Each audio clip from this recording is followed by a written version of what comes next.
I'm Cameron Swayze. Fred Huntley. David Bridges. John Chen. Tom Brokaw. Soaked. New weather problems in the American West. Homes washed away. A train derailed. People missing and trapped. The California mudslide death toll at least 10. Sentencing decision. The Supreme Court strikes down federal sentencing rules. Will prison sentences now become shorter? Road to the inauguration, our tour of a red state, blue state nation. Tonight, Dallas, Texas, and the growing influence of this nation's evangelical Christians. And eat less, do more. The government issues new food guidelines and tells Americans it's not that hard to lose weight.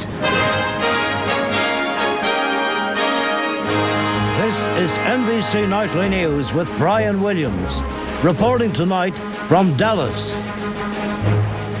And good evening from Dallas, Texas, the first stop on our three-city tour we are calling the Road to the Inauguration, listening to what Americans are saying as we approach now the start of the president's second term. But we begin tonight with more weather trouble. Here in Dallas, in fact, there are high wind and storm warnings as we are now at the southern tip of a chain of stormy weather affecting over 20 different states tonight. Tonight, the real trouble is in California and areas to the north and east. Heavy rain and high water are causing major problems in Utah, where nearly 24 homes were destroyed in the southwestern part of that state, including one caught going down on home video. A Union Pacific train that was stopped on the tracks near the town of Overton, Nevada, just west of the Arizona border, ended up sliding off the tracks when the rail bed was washed out from beneath it. Weather also is causing problems as far east as Indiana now, with flooding, evacuations, even a 20-car pileup on a stretch of highway east of South Bend. Fog reducing visibility to near zero. And although the weather in California has finally now cleared, the fallout from 2 weeks of record rain is nowhere near over. We get more tonight from NBC's George Lewis. For rescue workers in La Conchita, it was a heartbreaking discovery overnight. The bodies of Michelle Wallet and her 3 daughters. Asian tsunami, where the government of Indonesia is now asserting itself tonight. The aircraft carrier USS Abraham Lincoln, in fact, has left Indonesian waters after the nation declined to let the ship's aviators use its offshore airspace for training missions. The government has also said it wants all foreign military personnel providing aid out by March. This as some U.S. Marines have reached one of the most remote islands hit by the tsunami. It is 60 miles southwest of Sumatra, where there is a known death toll, but thousands are homeless and desperate for the help. One of the most difficult tasks of the relief effort has been finding the far-flung victims of this. That's where some very high technology comes in handy. NBC's Martin Savage was invited inside the world of satellites to see how these eyes in the sky are helping. Outside Denver. NBC News, Thornton, Colorado. There is news out of Iraq tonight, where there was another car bomb attack in the northern city of Mosul, the latest attempt to disrupt the coming elections. 2 Iraqi National Guardsmen were killed, 2 others hurt. In Baghdad, U.S. forces arrested 6 suspects in the assassination of that city's provincial governor and his bodyguards. And from Washington tonight, word that the search for weapons of mass destruction in Iraq has ended officially. The White House said the final report on the search will be similar to a previous draft, which found that Saddam Hussein had no weapons of mass destruction and no capability of making them. Now to crime and punishment and what is fair. Today, the U.S. Supreme Court radically changed the sentencing guidelines for federal crimes. The justices threw out the rigid formula used for more than 17 years in this country to sentence nearly 70,000 people a year. Defense attorneys call it a victory, but will there be a backlash? NBC's Pete Williams has our story. Which brings us tonight here to Dallas, Texas, where we're talking to evangelical Christians, a growing power in American politics. And later on, there's a split personality at this year's big auto show, Big and Fast or Clean and Green. I've always been crazy, kept me from going insane. Welcome to Cowtown.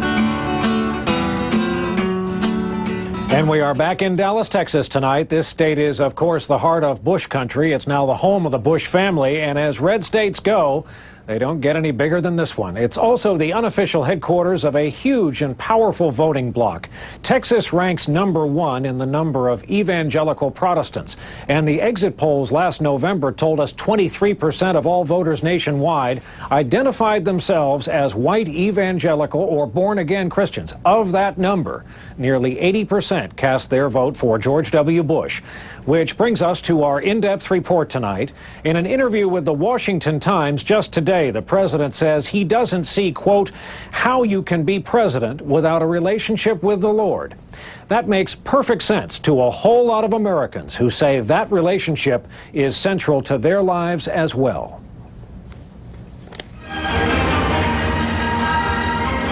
This is Fort Worth, Texas on a Saturday night. The intersection of politics and religion, the media and moral values right here in Dallas, Texas, the unofficial heart of Bush country. To the west and north in Washington state tonight, Democratic Christine Gregoire was sworn in as governor after one of the closest elections in history, even as her opponent is challenging the results in court. The Democrat Gregoire beat Republican Dino Rossi after 2 recounts by 129 votes out of 2.9 million ballots cast. Republicans claim widespread irregularities and are asking courts to set aside the election and order a whole new revote. Up next, as we continue here, cutting the fat. The U.S. government is out with new food and exercise guidelines to help trim down an overweight nation. That's just a little bit.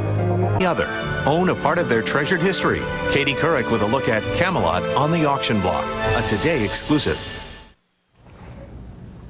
The Food and Drug Administration is warning the Pfizer drug company that ads for the arthritis drugs Celebrex and Bextra may be misleading. We learned recently that high doses of both drugs could increase the risk of heart attacks in some patients. Now the FDA says some print and TV ads for Celebrex and Bextra omit information about their risks, fail to disclose side effects, and make unsubstantiated claims of safety and effectiveness. In tonight's Lifeline report, eat less and exercise more. The 2 key components of new dietary guidelines spelled out by the U.S. government just today. The food pyramid is getting a makeover for the first time since its creation 12 years ago. Here is NBC's Tom Costello. You guys set the table for us, please. A poster family for healthy.